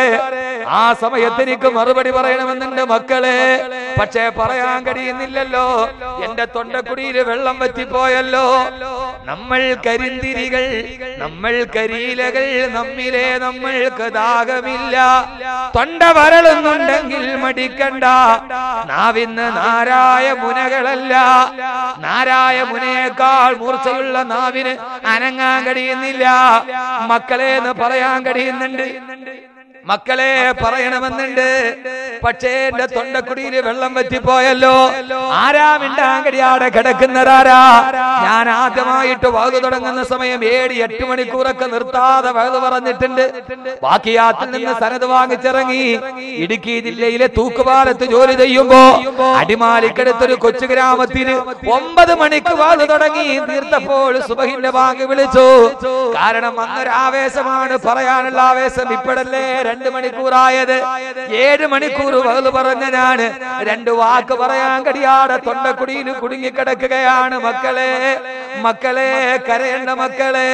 ഹശർ മേ ഫിർ മിലേംഗെ മേരെ ദോസ്തോ ബസ് ഗയി യേ മഖാം ആഖരി മക്കളെ, ഹശർ മേ ഫിർ മിലേംഗെ. ഇൻഷാ അല്ലാഹ് വാപ്പ പോവുകയാണ്. ഇനി നമുക്ക് പരലോകത്ത് വെച്ച് കാണാം. ഇനി നമുക്ക് പരലോകത്ത് വെച്ച് കാണാൻ. കാണേണ്ടവരല്ലേ? നമ്മുടെ ഉമ്മയെ കാണണ്ടേ, നമ്മുടെ ഉപ്പയെ കാണണ്ടേ? മരിച്ചിട്ട് ഈ മണ്ണിലടങ്ങിയാൽ തീരുന്ന ബന്ധമല്ല മകനും മാതാവും തമ്മിലുള്ള ബന്ധം, മകനും പിതാവും തമ്മിലുള്ള ബന്ധം, ഭാര്യയും ഭർത്താവും തമ്മിലുള്ള ബന്ധം. ഇസ്ലാമിന്റെ ഏറ്റവും വലിയ കടപ്പാടതാണ് കുടുംബ ബന്ധങ്ങൾ. അതിതോടെ മണ്ണിലരിഞ്ഞ് ചേരുന്നതല്ല. ഒരു മനുഷ്യൻ മണ്ണിലരിഞ്ഞ് ചേർന്നാലും അവന്റെ ബന്ധങ്ങൾ പിരിയുന്നതല്ലെന്ന് വിശുദ്ധ ഖുർആൻ. ആ സമയത്താണ് മക്കളോട് പറയുന്നത്, മക്കളെ ആ സമയത്ത് ഭാര്യയുടെ നിലവിളി കേൾക്കാം, മക്കളുടെ നിലവിളി കേൾക്കാം. അപ്പോൾ സഹോദരങ്ങളെ, നിശബ്ദമായി നിലവിളിയേണ്ടത് ആരുടെ നിലവിളിയാ? ജീവിതത്തിൽ നിശബ്ദമായി കരയുന്നതാരാ? നമ്മുടെ ഉമ്മ. നമ്മുടെ ഉമ്മ മരണസമയത്ത് നമ്മുടെ ഉമ്മയുടെ അവസ്ഥ എന്താ? ഉമ്മയുടെ കരച്ചിലാരും കേൾക്കുകയില്ല, ഉമ്മയുടെ കരച്ചിലാരും കേൾക്കുകയില്ല. മാതാവിന്റെ ഗർഭാശയത്തിൽ ഒരു സ്പൂണ് ദ്രാവകം വെള്ളം വലിപ്പമുള്ള ഗർഭാശയത്തിന്റെ ഉള്ളിൽ ഒരു രേതസ്കണമായി കടന്നു വന്ന് പിന്നെ ആംനിയോണായി, കോറിയോണായി, പ്ലാസന്റയായി 3 ആവരണങ്ങളാൽ പൊതിഞ്ഞ് 9 മാസവും 9 ദിവസവും ഉമ്മ ഇങ്ങനെ ചുമന്നിട്ട് നടക്കുകയാണ്. ഉമ്മയ്ക്ക് അസ്വസ്ഥതകളുണ്ട്, ഉമ്മ ഛർദിക്കുന്നുണ്ട്, ഉമ്മയ്ക്ക് കിടന്നാൽ ഉറക്കമില്ല. ആ സമയത്തും ഉമ്മയുടെ കണ്ണ് നിറഞ്ഞു. പക്ഷേ സഹോദരങ്ങളെ, ഉമ്മയുടെ കരച്ചിൽ നമ്മൾ വെളിയിൽ കേട്ടില്ല. പാതിരാ സമയത്ത് ഉമ്മ തിരിഞ്ഞു കിടക്കുമ്പോൾ ഉമ്മയ്ക്ക് വേദനയുണ്ടായി. ഗർഭിണിയായ ഉമ്മ, ഉമ്മയുടെ കണ്ണിന് കണ്ണുനീര് നനഞ്ഞു. അപ്പോഴും ഉമ്മയുടെ കരച്ചിൽ വെളിയിൽ കേട്ടില്ല. അവസാന പ്രസവത്തിന്റെ സമയമായി. ലേബർ റൂമിന്റെ ഉള്ളിലേക്ക് നമ്മുടെ ഉമ്മയെ കൊണ്ടുപോയി. പ്രസവത്തിന്റെ വേദന മരണത്തിന്റെ സമാനമായ വേദന. ഒരു ഉമ്മയുടെ പ്രസവ വേദന എന്ന് പറഞ്ഞാൽ 40 എല്ലുകൾ, മനുഷ്യ ശരീരത്തിലെ 40 എല്ലുകൾ ഒരേ സമയത്തൊടിഞ്ഞാൽ ഏത് വേദനയാണോ ആ വേദനയാണ് പ്രസവത്തിന്റെ വേദന. 40 എല്ലുകൾ, 40 അസ്ഥികൾ ഒരേ സമയത്തൊടിഞ്ഞ ഏത് വേദനയാണോ ആ വേദനയാണ് ഉമ്മ സഹിച്ചത്. പക്ഷേ ലേബർ റൂമിന്റെ ഉള്ളിൽ ഉമ്മയുടെ നിലവിളി നമ്മൾ വെളിയിൽ കേട്ടില്ല. കുഞ്ഞിന്റെ നിലവിളിയാണ് വെളിയിൽ കേട്ടത്. അപ്പോഴും ഉമ്മ കരഞ്ഞില്ല. ഉമ്മയുടെ കരച്ചിൽ എങ്ങനെയാണ് സഹോദരങ്ങളെ? വെളിയിൽ കേൾക്കാത്ത കണ്ണുനീര് മാത്രമുള്ള നിലവിളി ശബ്ദമില്ല. അപ്പോഴും ഉമ്മയുടെ നിലവിളി കേട്ടില്ല. മകന്റെ നിലവിളിയാണ്, കുഞ്ഞിന്റെ നിലവിളിയാണ് കേട്ടത്. 40 എല്ല് ഒരേ സമയത്തൊടിയുന്ന വേദന സഹിച്ചെന്നെ പ്രസവിച്ചിട്ടു കരച്ചിലിന്റെ നിലവിളിയുടെ ശബ്ദം കേൾക്കാതെ എന്നെ പ്രസവിച്ചു ഉമ്മ. കൈവെള്ളയിലോട്ട് കടന്നു വരുമ്പോ പിതാവില്ലാതെ വൈദവ്യത്തിന്റെ പാപഭാരം പേറി എങ്ങനെയാണ് എന്റെ കൺമണികളെ വളർത്തുന്നതെന്നറിയാതെ തക്കാളിപ്പെട്ടിയുടെ പലക ചേർത്ത് വെച്ചുണ്ടാക്കി ഒരു വാതിലുണ്ടാക്കി ചോർന്നരിക്കുന്ന ഒരു ചെറ്റപ്പുരയിൽ 10 മുഴം നീളമില്ലാത്തൊരു വീതിക്കുള്ളിൽ നിലത്ത് കിടന്നിറങ്ങി മക്കളെ വളർത്തുമ്പോഴും പാതിരാ സമയത്തും കീറിപ്പറഞ്ഞ തടമ്പായി കമിഴ്ന്ന് കിടന്ന് കരഞ്ഞു. പക്ഷേ തൊട്ടടുത്ത് കിടക്കുന്ന ഞങ്ങളുടെ ശരീരത്തിൽ ഒരു തണുപ്പേ ഉണ്ടായുള്ളൂ. അത് ഉമ്മയുടെ കണ്ണുനീരിന്റെ തണുപ്പായിരുന്നു. നിലവിളി കേട്ടിട്ട് ഞങ്ങൾ ഇതേവരെ എഴുന്നേറ്റിട്ടില്ല. അന്നും ഉമ്മ കരഞ്ഞു. ഉമ്മയുടെ കരച്ചിലിന് നിശബ്ദതയാണ്. അവസാനം മക്കളെ വളർത്താൻ വേണ്ടി പാടുപെട്ട് 10-25 വർഷം കരിങ്കല്ല് ചുമന്ന് നടക്കുമ്പോഴും രാവിലെ മുതൽ വൈകുന്നേരം വരെ മുണ്ട് മുറുക്കി ഉടുത്ത് വൈകുന്നേരം ഒരു പലഹാരത്തിന്റെ ചിന്തുമായി വന്ന് വായിലേക്ക് ആ പലഹാരം വെച്ച് തരുമ്പോൾ ഒരു പലഹാരത്തിന്റെ നുള്ള് ആണ്ടിൽ ഒരിക്കൽ ഈ വായിലേക്ക് വെച്ച് തരുമ്പോ സന്തോഷത്തോടെ വാങ്ങി തിന്നുമ്പോ ഉമ്മ തിരിഞ്ഞു നിന്നിട്ട് കരയുന്നത് ഞങ്ങൾ കണ്ടു. അന്നും ഉമ്മയുടെ കണ്ണുനീരിനെ നനവുണ്ടായിരുന്നു, നിലവിളിക്കില്ല. എങ്ങനെ എന്റെ മക്കളെ വളർത്തും? ഇവരാരാവും? ഇവര് വളർന്നു വന്നാൽ ഒരു കട്ടപ്പാട് തീരുമെന്ന് കരഞ്ഞ് വളർത്തി. അവസാനം വളർന്ന് മോൻ ഹാഫിളായി. അപ്പോൾ കെട്ടിപ്പിടിച്ച് ഉമ്മ തേങ്ങിക്കരഞ്ഞു. മോനെ, സ്വർഗത്തിൽ ഒരു കിരീടം നീ എന്റെ തലയിൽ വെച്ച് തന്നല്ലോ. അന്ന് ശബ്ദമുണ്ടായിരുന്നില്ല. വളർന്ന് അവസാനം ഒരു ഭാര്യയുടെ കൈ പിടിച്ചു പോകുമ്പോ, ഒരു സാലിഹത്തായ ഭാര്യ, സ്നേഹമയ്യായ ഒരു ഭാര്യയുടെ കൈ പിടിച്ചു പോകുമ്പോ സ്വന്തം വീട്ടിലെ ചെറ്റക്കൂരയിൽ നിന്നിറങ്ങി പള്ളിയിലേക്ക് തന്റെ ഭാര്യയുടെ കൈ പിടിച്ചു പോകുമ്പോ ആ ചോർന്നിരിക്കുന്ന കൂരയുടെ മൂലയിലിരുന്ന് ഉമ്മയുടെ കണ്ണിന് വെള്ളം വരുന്നത് കണ്ടു. അന്നും ഉമ്മയുടെ നിലവിളി കേട്ടില്ല, അന്നും നിലവിളിയില്ല. അവസാനം മക്കളായി. നമ്മുടെ മക്കളെ നമ്മളൊക്കെ സ്നേഹത്തോടെ മടിയിലിരുത്തി താരാട്ടുമ്പോ അന്നും ഉമ്മയുടെ സ്നേഹം എന്തെന്ന് തിരിച്ചറിഞ്ഞു. പക്ഷേ കരച്ചിൽ കേട്ടില്ല. അവസാനം 10-25 വർഷം കരിങ്കല്ല് ചുമന്ന് വളർത്തിയ മകന് ഇന്ന് നാടും കടന്ന് കടലും കടന്ന് ഈ പ്രവാസ മണ്ണിൽ നിൽക്കുമ്പോ ആയിരങ്ങൾ അവനെ സ്നേഹിക്കുമ്പോ അത് കേട്ട് അകലെ നിന്ന് ആരുമറിയാതെ സന്തോഷത്തിന്റെ കണ്ണുനീര് പൊഴിച്ചു ഉമ്മ. നിശബ്ദമായ ദുആയുമായി ഇറങ്ങിയാലുടനെ നിസ്കാരപ്പായിൽ തിരിച്ചു വരുന്നത് വരെ ദുആയുമായി നിന്ന ഉമ്മയുടെ കരച്ചിൽ നിസ്കാരപ്പായിൽ വീണു. മകൻ ഗൾഫിലാണ്. എന്തേ സഹോദരങ്ങളെ ഉമ്മയെ ഓർക്കുന്നില്ല? തിരിച്ചു വരുന്നത് വരെ രാത്രിയിൽ അസ്വസ്ഥതയായി തിരിഞ്ഞും മറിഞ്ഞും കിടക്കുന്ന ഉമ്മ. അലാറം വെച്ചിട്ട് എവിടെ എത്തി മോനെ എന്ന് ചോദിക്കുന്ന ഉമ്മ. ആ ഉമ്മയുടെ കരച്ചിൽ കേട്ടില്ല. ആ ഉമ്മയുടെ മുമ്പിലാണ് ഒരു ദിവസം 3 വെള്ളത്തുണിയിൽ പൊതിഞ്ഞ മകന്റെ മയ്യത്ത് വന്നിട്. ഭാര്യ മക്കൾ ഉറക്ക നിലവിളിച്ചു, പ്രിയപ്പെട്ട ഭർത്താവേ പോവുകയാണോ?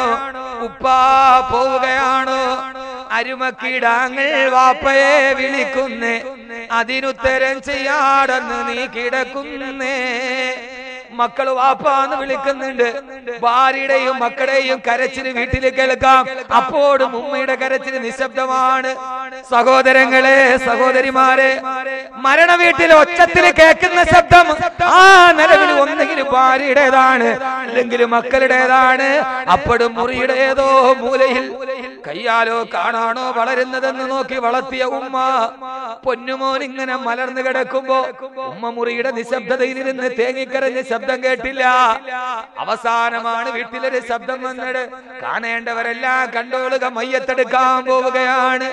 3 വെള്ളത്തുണി വന്നു, പൊതിഞ്ഞു കെട്ടി 4 പേരുടെ തോളിലേക്ക് സ്വന്തം വീടിനോട് വിട പറയുമ്പോ അപ്പോഴാണ് ജീവിതത്തിൽ ആദ്യമായി ഉമ്മയുടെ നിലവിളി നമ്മൾ ഒച്ചത്തിൽ കേട്ടത്. വീടിന്റെ ഉള്ളിൽ നിന്ന് ക്ഷമ വിട്ട ഉമ്മയും പൊന്നുമകനെ എന്നെ കൈവിട്ടുപോയോ കാണലെന്നാ നിന്നെ. ക്ഷമ വിട്ട ഉമ്മയും പൊന്നുമകനെ എന്നെ കൈവിട്ടുപോയോ കാണലെന്നാ നിന്നെ. കൺമണിയെ പോവുകയാണോ?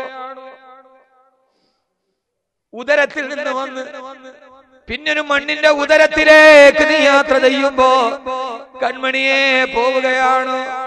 കൈവിട്ടുപോയോ കാണലെന്നാ നിന്നെ. നിന്റെ മുകളിലേക്ക് മണ്ണ് വന്ന് വീഴുകയാണല്ലോ. കൺമണിയെ, ഇനി എന്നാ നിനക്ക് കാണാൻ കഴിയുക? ഇനി എന്നാണ് നിന്നെ കാണാൻ കഴിയുക എന്നാദ്യമായി ഉമ്മയുടെ നിലവിളി വീടിന്റെ ഉള്ളിൽ നിന്ന് ഉറക്കെ കേൾക്കുന്നത്. എന്റെ പ്രിയപ്പെട്ട സഹോദരങ്ങളെ, ഈ ലോകത്തിൽ നിന്ന് വിട പറയുമ്പോഴാണ്. പോവുകയല്ലേ, പോവുകയല്ലേ, ആരുടെ മണ്ണിലേക്ക് പോവുകയല്ലേ? പള്ളിക്കാട്ടിലെ ഖബറിന്റെ ഉള്ളിൽ ഇന്നാ ഖലഖനാകും വഫീഹാ നുഈദുകും വമിൻഹാ നുഖ്രിജുകും താറതൻ ഉഖറാ. ആരുടെ മണ്ണിലായി? ഇനി എന്നാ ഉമ്മയെ കാണുക? ഇനി ഉമ്മയെ കാണൂ?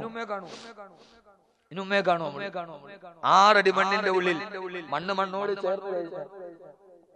സഹോദരങ്ങളെ, ഉമ്മ എന്ന വിഷയം അവസാനിക്കുന്ന ഒരു വിഷയമല്ല.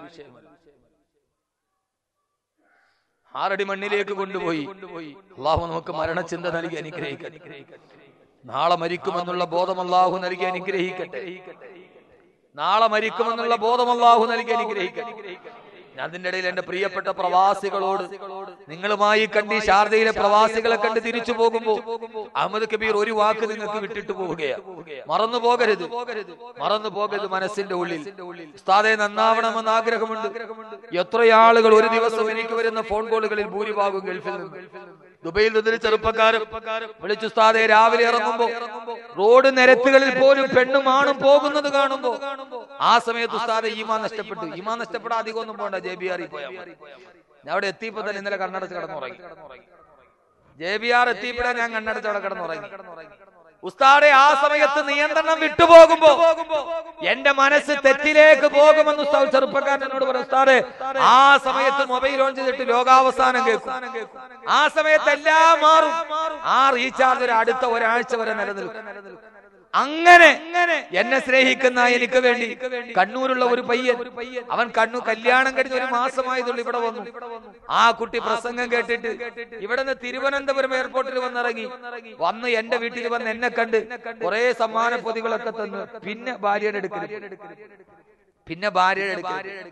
കണ്ണൂർ ജില്ലക്കാരുണ്ട് അവിടെ. കണ്ണൂർ ജില്ലക്കാരുണ്ട്, ഒന്ന് കൈ. കണ്ണൂർ ജില്ലക്കാർ ഭാര്യയുടെ വീട്ടിൽ താമസിക്കണവർ.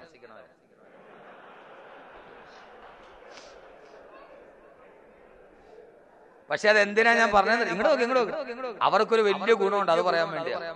നിങ്ങൾ ചിരിക്കണ്ട. ഇങ്ങോട്ട് അപ്പൊ ഞാൻ കഴിഞ്ഞ ആഴ്ച അബുദാബി വന്നപ്പോ കണ്ണൂർ KMCCയുടെ പ്രസിഡന്റ് മാടായി KMCCയുടെ പരിപാടി. അപ്പൊ ഞാൻ അവിടെ വെച്ച് പറഞ്ഞു ഇങ്ങനെ ഭാര്യയുടെ വീട്ടിൽ അറയിൽ താമസിക്കും. അപ്പൊ എന്റെ ഒരു സുഹൃത്തുണ്ട് HAP അഷറഫ് സാഹിബ്. അഷറഫ് എന്നോട് ഉസ്താദെ കണ്ണൂരുകാർക്കൊരു പ്രത്യേകതയുണ്ട്, അവര് താമസിക്കുന്ന ഭാര്യയുടെ വീട്ടിലാണ്. പക്ഷെ എന്നാ പോലും ഗൾഫിൽ നിന്ന് പോയ ആദ്യം ഉമ്മാടെ അടുത്ത് പോയിട്ട് ഭാര്യയുടെ അടുക്കൽ. ഇപ്പൊ ഭാര്യയുടെ വീട് കഴിഞ്ഞിട്ടാണ് തറവാട്. എയർപോർട്ടിൽ നിന്ന് പോയാൽ ഭാര്യ, ആ വീട് കഴിഞ്ഞിട്ടാണ് ഉമ്മ. പക്ഷെ എന്നാ പോലും 2-3 വർഷമായിട്ട് കാണാത്ത ഭാര്യ അവിടെ വണ്ടി നിർത്തില്ല, നേരെ കണ്ണൂരുകാർ ഉമ്മയുടെ അടുക്കൽ പോകും. ഉമ്മയെ കാണുമ്പോ ഉമ്മ പറയും മോനെ പോയി നിന്റെ പെണ്ണിനെ കണ്ടിട്ട് വരാൻ പറയും. ഉമ്മയുടെ അടുത്ത് പോയിട്ട് അവരെവിടെ വരും. അത് കണ്ണൂരുകാർക്കുള്ള വലിയൊരു നല്ല സ്വഭാവം, വിഷമം അറിയില്ല. അത് പറയാനാ ഞാൻ പറഞ്ഞത്. ഭാര്യയുടെ വീട്ടിൽ താമസിക്കുന്നു കണ്ണൂരുകാരെ കുറിച്ച് പറയുമ്പോഴും എന്നെ അത്ഭുതപ്പെടുത്തുന്നു. 2 വർഷമായി ഭാര്യയെ കണ്ടിട്ട് അത് കടന്നിട്ട് പിന്നെ ഉമ്മയുടെ അടുക്കൽ പോയിട്ട് ഒരു അസാമാന്യ സ്നേഹം വേണോ? ആ ഉമ്മയെ നമുക്ക് കാണാൻ കഴിയും. എന്റെ പ്രിയപ്പെട്ട സഹോദരങ്ങളെ, ആ ഉമ്മയെ നാളെ എല്ലാവരും മരണപ്പെട്ടു, എല്ലാവരും ഖബറിന്റെ ഉള്ളിൽ എത്തിക്കഴിഞ്ഞ ആദരവായ പ്രവാചകൻ നബി മുഹമ്മദ് മുസ്തഫ സല്ലല്ലാഹു അലൈഹി വസല്ലം പറയുകയാണ്, നമ്മളെ ഖബറിലേക്കെത്തി എല്ലാവരും മണ്ണിട്ട് തിരിച്ചു പോയി കഴിഞ്ഞാൽ നമുക്കതിനു മുമ്പേ മരണപ്പെട്ടു പോയ മാതാപിതാക്കൾ, നമ്മുടെ ഉമ്മ മരിച്ചിട്ടുണ്ട്, നമ്മുടെ വാപ്പ മരിച്ചിട്ടുണ്ട്. മകന്റെ മയ്യത്ത് ഖബറിലേക്ക് എത്തിയാൽ മരണപ്പെട്ടു പോയ ഉമ്മാന്റെ റൂഹ് മകനെ കാണാനെത്തുമെന്ന്, വാപ്പയുടെ റൂഹ് മകനെ കാണാനെത്തുമെന്ന്. 6 അടി മണ്ണിലിട്ടിട്ടല്ല അവര് തിരിച്ചുപോയി. ആ സമയത്ത് സ്നേഹമുള്ള ഉമ്മ, സ്നേഹമുള്ള വാപ്പ, നമ്മുടെ മുമ്പ് മരണപ്പെട്ടു പോയ കൂടപ്പിറപ്പുകൾ, അവരുടെ റൂഹുകൾ നമ്മളെ കാണാനെത്തും. മകനെ 6 അടി മണ്ണിന്റെ ഉള്ളിൽ തീർന്നില്ല സഹോദരങ്ങളെ. ഇത് മണ്ണിന്റെ മുകളിൽ അവസാനിക്കുന്ന ബന്ധമല്ല, ഇത് പൊക്കിൾ കൊടിയുടെ മാത്രം ബന്ധമല്ല, ഇത് ഗർഭാശയത്തിന്റെ ബന്ധമല്ല. മരിച്ചു കഴിഞ്ഞ് മണ്ണിന്റെ അടിയിൽ വെച്ചാലും ഉമ്മയും വാപ്പയും നമ്മളെ കാണാൻ ഇവിടെ ആദ്യ സന്ദർശകരായി എത്തും.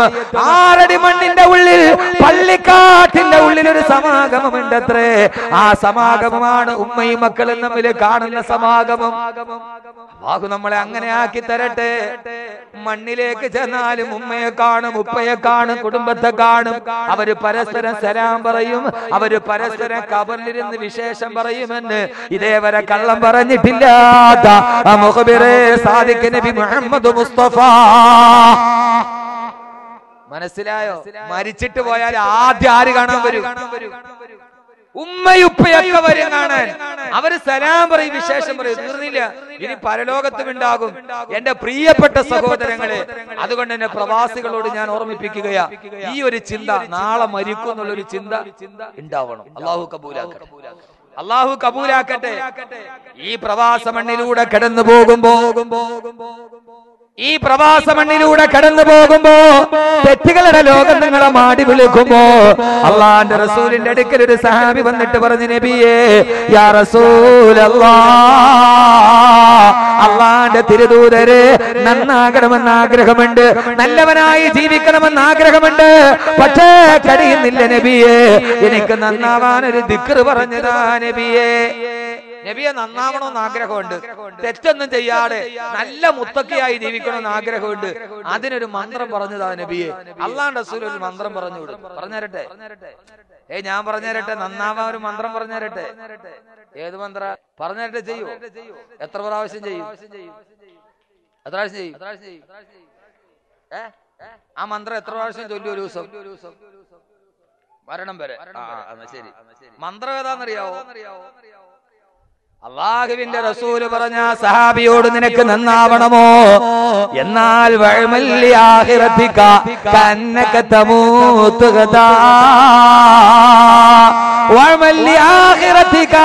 ചെയ്യുന്നതെല്ലാം പരലോകത്തിന് വേണ്ടി ചെയ്യേ. ഏറ്റവും പ്രധാനപ്പെട്ട മന്ത്രമേടാ, കന്നക തമൂത്തുകഥാ,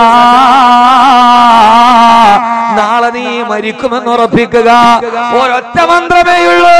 ഇന്ന് രാത്രി മുതലേ പറയാൻ തുടങ്ങണം, അല്ലാഹുവേ നാളെ ഞാൻ മരിക്കും, നാളെ ഞാൻ മരിക്കും, നാളെ ഞാൻ മരിക്കും, നാളെ ഞാൻ മരിക്കും. നാളെയാണ്, നാളെയാണ്. ഫഖൽഫി കരീമാതുൻ അലയ്യ ബവാകിയ വഫീഹിന്ന ഉമ്മി ഔ സകീകി വയതുറതി.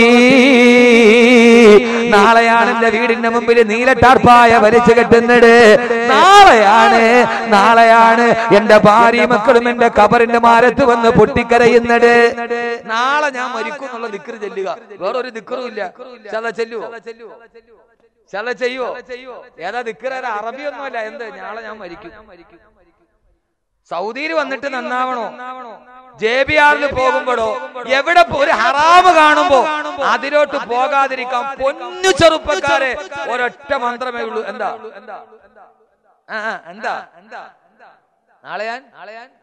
നാളെ എന്ന് പറഞ്ഞ ഞാൻ ഇല്ല, നാളെ ഇല്ല. ഈ പള്ളിയിൽ കയറി ഇരുന്നിട്ട് നവൈത്തു സൗമ ഖദിൻ, നാളത്തെ നോമ്പ്. അങ്ങനെ നീ നാളെ ഉണ്ടായിട്ടുണ്ട്. നവൈത്തു സൗമ ഖദിൻ എന്ന് പറയുമ്പോ നമ്മൾ ഒരു അന്തം വിട്ട പറച്ചിലല്ലേ. നമ്മൾ രാവിലെ മുതൽ വൈകുന്നേരം വരെ ഇതൊക്കെ കഴിഞ്ഞിട്ട് വന്ന തറാവിയൊക്കെ നിസ്കരിച്ചിട്ട് 20 റക്അത്ത് കഴിയുമ്പോ ഒന്ന് കണ്ണു നോക്കിയിട്ട് നവൈത്ത്, ഇതിപ്പോ ഇത്ര പെട്ടെന്ന് കഴിഞ്ഞ അമ്മാതിരി തീറ്റയല്ലേ. നവൈത്തു സൗമ ഖദിൻ എന്ന് പറയുമ്പോ നാളെ നീ ഇല്ല. ഓർക്കാൻ ഇത് മനസ്സിൽ നിന്ന് മാറ്റരുത്. ചെയ്യൂ ഇൻഷാ അല്ലാഹ്. ആദരവായ പ്രവാചകൻ നബി മുഹമ്മദ് മുസ്തഫ സല്ലല്ലാഹു അലൈഹി വസല്ലമയുടെ അടുക്കൽ വന്നിട്ട് ഒരു സഹാബി ചോദിച്ചു, പത്ര നബിയേ, അൽ യുഹ്ശറുൻ നാസു മഅ ശുഹദാ, നാളെ പരലോകത്ത് ആർക്കെങ്കിലും ഒരു ഷഹീദിന്റെ പ്രതിഫലം കിട്ടുമോ നബിയേ? ഒരു രക്തസാക്ഷിയുടെ, ഒരു ഷഹീദിന്റെ പ്രതിഫലം ആർക്കെങ്കിലും കിട്ടുമോ നബിയേ? അല്ലാഹുവിന്റെ റസൂൽ പറഞ്ഞു, കിട്ടും സഹാബി. ആർക്കാ നബിയേ? ഒരു ഷഹീദിന്റെ പ്രതിഫലം വേണോ? ഞങ്ങള് 100 പ്രാവശ്യം ഒന്നും ചെല്ലണ്ട. ഷഹീദിന്റെ പ്രതിഫലം വേണോന്ന് പറയാം മനുഷ്യന്മാരെ. അങ്ങനെ വേണ്ടവരൊക്കെ ഒന്ന് കൈവെക്ക്. ഷഹീദിന്റെ പ്രതിഫലം അൽഹംദുലില്ലാഹ് താത്തിയിട്. പിന്നെ ഒന്ന് ഞാൻ കൈവെക്കുക, ഒന്നുകൂടി പൊക്കണം. ഒരു ചെറിയ കാര്യം അതിനെ ചെയ്യൂ. കുല്ലു മൻ യദ്കുറു മൗതഹു ലൈലൻ വനഹാറൻ 20 മറ. നാളെ ആർക്കാണ് ഷഹീദിന്റെ പ്രതിഫലം കിട്ടുക? 24 മണിക്കൂറിന്റെ ഉള്ളിൽ 20 പ്രാവശ്യം അവന്റെ മരണത്തെ കുറിച്ച് ഓർമ്മിക്കുന്നവൻ. 24 മണിക്കൂറിന്റെ ഉള്ളിൽ 20 പ്രാവശ്യം മരണത്തെ കുറിച്ച് ഓർമ്മിക്കുക. ഇന്നിപ്പോ എന്തായി? ടൈം എത്രയായി? ഇവിടത്തെ ടൈം ഇവിടത്തെ ടൈമല്ല, 11:30 ആയാ? അല്ലാഹു അക്ബർ. ഞാൻ നാട്ടില് വാത് നിർത്തേണ്ട സമയം കഴിഞ്ഞു. 2 മണിക്കൂർ. ഇവിടെ ലിമിറ്റ് ഇല്ല, ഒറ്റ ദിവസമല്ലേ ഉള്ളൂ.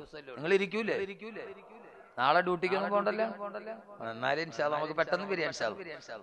അവസാനം ഒന്ന് ദുആ ചെയ്യണം പ്രവാസികളുടെ ഇടയിൽ. എല്ലാ രാത്രിയിലും നിങ്ങൾ ഒരു കാര്യം ഓർത്തോളി, അഹമ്മദ് കബീർ വാക്കവി നാവ് പൊന്തിച്ചാൽ നിങ്ങൾ ഇവിടെ ഉണ്ടെങ്കിലും രാത്രിയിൽ ഒരു 10-30,000 പേര് ആമീൻ പറയുന്നു. ഇല്ല സിദ്ദീഖ്? എന്റെ പോയാ ഏത് ഭാഗത്തിലും. കാരണം പ്രവാസിയുടെ ജീവിതം എന്താണെന്ന് നേരിട്ട് കണ്ട ആളാണ്. അതുകൊണ്ട് ഏത് പ്രവാസികൾക്ക് ദുആ ചെയ്യാതെ ഇന്നേ വരെ ഒരു 30,000 കുറയാത്ത ആൾ വേണ്ട, ഒരു 10,000 കുറയാത്ത ആളുകൾ എല്ലാ രാത്രിയും നിങ്ങൾക്ക് വേണ്ടി ആമീൻ പറയുന്നുണ്ട്. നിങ്ങൾ ഉറപ്പിച്ചോളൂ. അല്ലാഹു ബന്ധം നിലനിർത്തി തരട്ടെ. ബന്ധം നിലനിർത്തി തരട്ടെ. ഇപ്പൊ 11:30 നാളെ 11:30 വരെ 24 മണിക്കൂർ അതിന്റെ ഉള്ളിൽ 20 പ്രാവശ്യം മരണത്തെ കുറിച്ച് ഓർമ്മിക്കും. ചെയ്യോ? നാളെ ഞാൻ ചോദിക്കാനില്ലല്ലോ. ഓർക്കുവോ? എന്തെന്നാ 20 പ്രാവശ്യം? ഇന്നിവിടെ പോയിട്ട് അല്ലാഹു കബീർ ഉസ്താദ് പറഞ്ഞു, ഞാൻ മരിക്കും 1, ഞാൻ മരിക്കും 2, ഞാൻ മരിക്കും 3, ഞാൻ മരിക്കും 4. അതല്ല. കടയിലിരിക്കുമ്പോ, കച്ചവടം ചെയ്യുമ്പോ, ഭാര്യ എടുത്തിരിക്കുമ്പോ, വണ്ടിയിൽ യാത്ര ചെയ്യുമ്പോ ആ സമയത്തൊക്കെ ചിന്തിക്കണം, അല്ലാഹുവേ ഞാൻ മരിക്കും, ഞാൻ ഒരു ദിവസം മരിക്കും അല്ലാഹുവേ എന്ന് ചിന്തിച്ചാൽ ഒരാൾക്ക് പിന്നെ ജീവിതത്തിൽ തെറ്റ് ചെയ്യാൻ കഴിയില്ല. കാരണമെന്താ? മരണത്തോടെ അവസാനിക്കില്ലല്ലോ. നാളെ പടച്ചറപ്പിന്റെ കബറിൽ നിന്ന് ഇനിയും നമ്മൾ ഉമ്മയെ കാണാൻ പോവുകയാണ്. അവിടെ നിന്ന് നമ്മൾ എഴുന്നേറ്റു എവിടെയെന്നറിയോ? യൗമ യുൻഫഖു ഫിസ്സൂരി ഫതഅതൂന അഫ്വാജാ വഫുതിഹത്തിസ് സമാഉ ഫകാനത് അബ്വാബാ. അല്ലാഹുവിന്റെ പരലോകത്തിലേക്ക് 6 അടി മണ്ണിൽ നിന്ന് നമ്മൾ എഴുന്നേൽക്കുകയാണ്. പരലോകം. അവിടെ ഉമ്മ ഉണ്ടാകുമോ? ഖബറിൽ ഉമ്മ കാണാൻ പറയും, സലാം പറയാനും വിശേഷം ചോദിക്കാൻ. അള്ളാഹു നിലനിർത്തി തരട്ടെ. ഇനി ആഖിറത്തിൽ വന്ന ഉമ്മയെ കാണാൻ പറ്റുമോ? ആഖിറത്തിൽ ഖബറിൽ നിന്ന് എഴുതേക്ക് എല്ലാം പറയാൻ സമയമില്ല. മണി 11:30 ഒരു 12:30 അവസാനിക്കട്ടെ ഏറ്റവും കൊണ്ട് മാക്സിമം. എന്റെ പ്രിയപ്പെട്ട സഹോദരങ്ങളെ, പെട്ടെന്ന് ഒരു വിഷയത്തിന്റെ പ്രത്യേകത ഇതാണ്. ഖുർആൻ അനുസരിച്ച് ഒരു വിഷയം പറയുമ്പോൾ അത് അങ്ങോട്ട് ഇച്ചിരി നീണ്ടുപോകും. അള്ളാഹു ഖുർആനിൽ നല്ല പ്രതിഫലം അള്ളാഹു നൽകി അനുഗ്രഹിക്കട്ടെ, നല്ല തബക്കുർ നൽകി അനുഗ്രഹിക്കുമാറാകട്ടെ. എന്റെ പ്രിയപ്പെട്ട സഹോദരങ്ങളെ, പരലോകത്ത് എഴുന്നേറ്റ് സൂര്യൻ സൂര്യൻ സൂര്യൻ എത്ര എത്ര എത്ര എത്ര എത്ര എത്ര ഒരു ചാൺ. ആര് പറഞ്ഞു? ഞാനാ ഞാനാ ഞാനാ ഞാനാ ലോകാവസാനം കേട്ട സർവ്വ മനുഷ്യന്മാരും പറഞ്ഞു. എന്നാ പിന്നെ ഉസ്താദ് ഇത്രയും അടയാളം പറഞ്ഞ കൂട്ടത്തിൽ ഇത് എന്നാന്നും കൂടെ ഒന്ന് പറഞ്ഞിരുന്നെങ്കിൽ ഒരു സമാധാനം ഉണ്ടാകും. ശരി, ഇങ്ങോട്ട് ഒരു ചാൺ മുകളിൽ ഞാൻ ഒരു ആശ്വാസം പകരാനാണ്.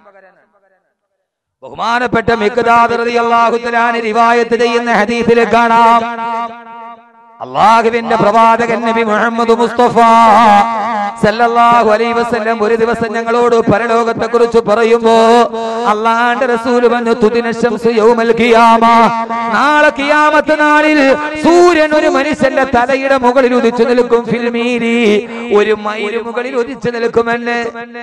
നാളെ സൂര്യൻ ഒരു മനുഷ്യന്റെ തലയിൽ നിന്ന് ഒരു മൈൽ മുകളിൽ ഉദിച്ചു നിൽക്കുമെന്ന് ആദരവായ പ്രവാചകൻ നബി മുഹമ്മദ് മുസ്തഫ. ഒരു മൈൽ മുകളിൽ, ഒരു മൈൽ എന്ന് പറഞ്ഞാൽ എത്ര?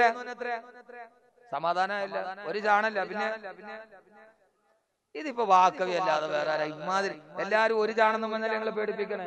ഇപ്പൊ ഒരു മൈല് എത്ര? ഒരു മൈൽ എന്ന് പറഞ്ഞാൽ എത്രയാ? ഇപ്പൊ അത് പറയാൻ ബുഖാരി ഓതണം. ഒരു മൈൽ എന്ന് പറഞ്ഞാൽ 1.6 കിലോമീറ്റർ, 1.6, 1.5 കിലോമീറ്റർ എന്ന് വെച്ചോ. അപ്പൊ ഖിയാമത്ത് നാളിൽ ഒരു ചാൻ മുകളിലല്ല, പിന്നെ സൂര്യ ഉദിച്ചു നിൽക്കുന്ന എവിടെയാ? 1.5 കിലോമീറ്റർ മുകളിൽ. ബഹുമാനപ്പെട്ട മിഖ്ദാദ് റളിയല്ലാഹു അൻഹു പറയുകയാണ്, അല്ലാഹുവിന്റെ റസൂൽ മീൽ എന്ന് പറഞ്ഞത് ഈ ഭൂമിയിലെ മൈൽ കണക്കല്ല, സുർമ കുപ്പിയിലിടുന്ന കോലിനാണ് അറബി ഭാഷയിൽ മീൽ എന്ന് പറയുക. നാളെ സുർമ കുപ്പിയിലെ കോലിന് മാത്രം വലിപ്പത്തിൽ ഒരു ചാണ് പോലുമില്ല. സഹോദരങ്ങളെ, ചെറുപ്പക്കാരികളെ, ഒരു ചാൺ മുകളിൽ പോലുമല്ല സുർമ കുപ്പിയിലെ കോലിന്റെ അളവിന്റെ മുകളിൽ എന്ന് പറഞ്ഞാൽ ഈ ചൂണ്ട് വിരലിന്റെ മാത്രം വലിപ്പം. സുറുമ കുപ്പിയിലെ കോലിന് എന്ത് വലിപ്പമാണുള്ളത്? ഈ ചൂണ്ട് വിരലിന്റെ അകലത്തിലാണ് സൂര്യൻ നാളെ തലയുടെ മുകളിൽ ഒരുമിച്ച് നിൽക്കുക എന്ന് ആദരവ് അല്ലാഹുവിന്റെ വിശുദ്ധ ഖുർആൻ. ഒരു ചാൺ മുകളിൽ സൂര്യൻ ഉദിച്ചു നിൽക്കുന്ന കഥയല്ല, ഒരു ചൂണ്ട് വിരലിന്റെ മുകളിൽ ഈ കത്തിക്കാളുന്ന ലോകത്തിന്റെ ആണവ നിലയമായ സൂര്യൻ ഉദിച്ചു നിൽക്കുമ്പോ 1.5 കോടി ഡിഗ്രി സെന്റിഗ്രേഡിൽ കത്തിച്ചൊലിച്ചു നിൽക്കുന്ന ഈ സൂര്യൻ ഇങ്ങനെ ഉദിച്ചു നിൽക്കുമ്പോ ആ സമയത്താണ് കത്തിക്കാളുന്ന നരകം നമ്മുടെ മുമ്പിലോട്ട് വരിക. ഉമ്മയെയും ബാപ്പയെയും കാണുന്നത് എവിടെയാ? പ്രിയപ്പെട്ട ഉമ്മയുടെ 2ാം ഭാഗത്തിന്റെ അവസാന ഘട്ടത്തിലോട്ട് കടക്കുകയാ. ഇനി മഹിശർ കഴിഞ്ഞാൽ സ്വർഗത്തിൽ കാണുമോ എന്നുള്ളടാ, അവിടെ ഉമ്മയോട് സലാം പറയുമോ എന്നുള്ളടാ ഖുർആന്റെ വെളിച്ചത്തിൽ നമുക്ക് പറയാം. പക്ഷേ സഹോദരങ്ങളെ, അല്ലാഹുവിന്റെ റസൂൽ പറയുകയാ, ആ സമയത്താണ് കത്തിക്കാണുന്ന നരകം നമ്മുടെ മുമ്പിലേക്ക് വരിക. ഇന്ന ജഹന്നമ കാനത്ത് മിർസാദാ ലിത്വാഗീന മാബാ ലാബിദീന ഫീഹാ അഖാബാ ലാ യദൂഖൂന ഫീഹാ ബർദൻ വലാ ശറാബാ. 70,000 മലക്കുകൾ കത്തിക്കാളുന്ന നരകത്തെ വരിച്ചു കൊണ്ടുവരുമ്പോ, നരകമെന്ന് പറഞ്ഞാൽ എന്താ? വെറുതെ അല്ലാഹു നിർമ്മിച്ചു വെച്ചൊരു അഗാധഗർത്തമല്ല. പലിശ മേടിക്കുന്നവനെ കാണുമ്പോ, മദ്യപിക്കുന്നവനെ കാണുമ്പോ അട്ടഹസിച്ചുകൊണ്ട് അട്ടഹസിച്ചു വരുന്നൊരു ബീഭത്സ ജീവനുള്ള രൂപമാ. യദഊന വൈലൻ വയദഊന സുബൂറാ. എടാ ഇവിടേക്ക് വാന്ന് പറഞ്ഞ് ആ തട്ടഹസിച്ചുകൊണ്ട് നരകം പടന്നു വരുമ്പോ, നരകം ഇങ്ങനെ കടന്നു വരുമ്പോ എന്റെ പ്രിയപ്പെട്ട സഹോദരങ്ങളെ, ആ സമയത്താണ് കത്തിക്കാളുന്ന നരകം കാണുമ്പോ അല്ല പറയുകയാണ് ഈ വാക്ക് മനസ്സിൽ നിന്ന് മാറ്റി നിർത്തരുത്. അല്ല പറയുകയാണ്, ആ സമയത്ത് നമ്മുടെ ഭാര്യ നമ്മുടെ മുമ്പിലുണ്ടാകും, നമ്മുടെ മക്കള് നമ്മുടെ മുമ്പിലുണ്ടാകും, നമ്മുടെ ഉമ്മ നമ്മുടെ മുമ്പിലുണ്ടാകും, നമ്മുടെ വാപ്പ നമ്മുടെ മുമ്പിലുണ്ടാകും. ഇവിടെ വെച്ച് അവസാനിക്കുന്ന ബന്ധമല്ല. അള്ളാഹു പറയുകയാണ്, പ്രിയപ്പെട്ട ഉമ്മ നമ്മുടെ മുമ്പിലുണ്ടാകും, വാപ്പ നമ്മുടെ മുമ്പിലുണ്ടാകും, നമ്മുടെ പൊന്നുമക്കൾ പ്രവാസികളെ ആർക്ക് വേണ്ടിയായി മണലാരുണ്യത്തിൽ കഷ്ടപ്പെടുന്നത്? ചുട്ടുപൊള്ളുന്ന മണലിനേക്കാൾ ചുട്ടുപൊള്ളുന്ന മനസ്സുമായി ഇവിടെ കഷ്ടപ്പെടുന്ന പ്രിയപ്പെട്ട പ്രവാസി, നമ്മുടെ പൊന്നുമക്കള് നമ്മുടെ വീട്ടിൽ നമ്മുടെ മുമ്പിൽ നിൽക്കുന്നത് പോലെ പരലോകത്ത് നമ്മുടെ മുമ്പിലുണ്ടാകും. അല്ലാഹു കാത്തുരക്ഷിക്കട്ടെ.